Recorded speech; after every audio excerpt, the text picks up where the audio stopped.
iremye ubuzima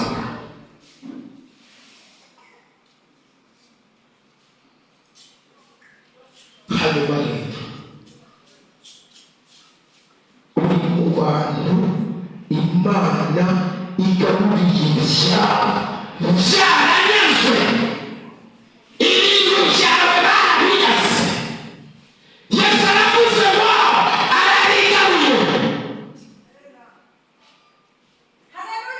igiye kugutabarira aho wasebye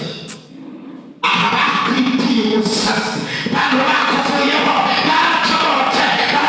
barigendera baravugunga babona ibintu birangiye babonye bishyushye ariko marayika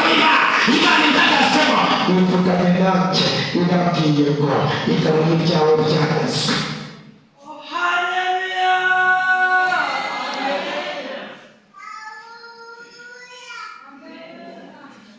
ukwezi kwa karindwi k'uyu mwaka duhagazemo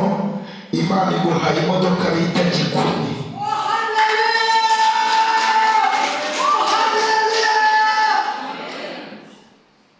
nyuma y'uko ibintu byose bigiye nyuma yo kubura icyerekezo nyuma yo kubura Yesu Imana y'amahoro Imana y'amahoro Imana ikora ibintu n'ibitangaza fungura umugisha ku buzima bwe fungura umugisha fungura umugisha fungura umugisha fungura umugisha fungura umugisha fungura umugisha fungura umugisha fungura umugisha fungura umugisha fungura umugisha fungura umugisha fungura umugisha fungura umugisha fungura umugisha barabasima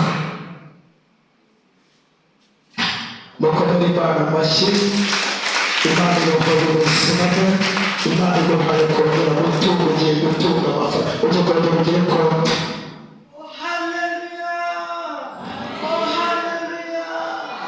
Imana irimo irambwira ngo na konti zasinziriye zose Imana irazikangurira kandi zikangurira zigiyeho amafaranga mwahereza Imana icyubahiro nyacyo Yesu ari mu kazi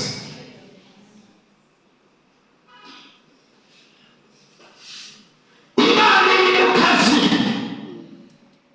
guhera nonaha Imana isutse umugisha abakuvuyeho baragarutse Yeremiya 15 ku murongo wa 19 muri icyo gituma Uwiteka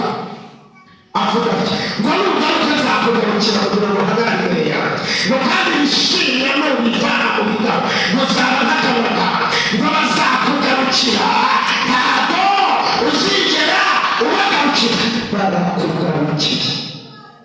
uzi ko umuntu amuta n'umubyeyi wamubyaye akamubwira ati tokeya kamubwira ati we ugiye gusubira ku ibere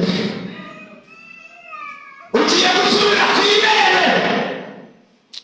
mama yarakoze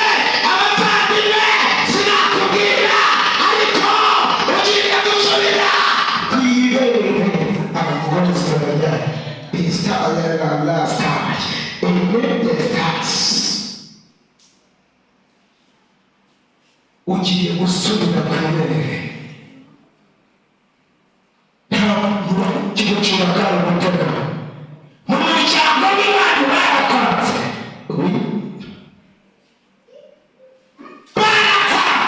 baramubitse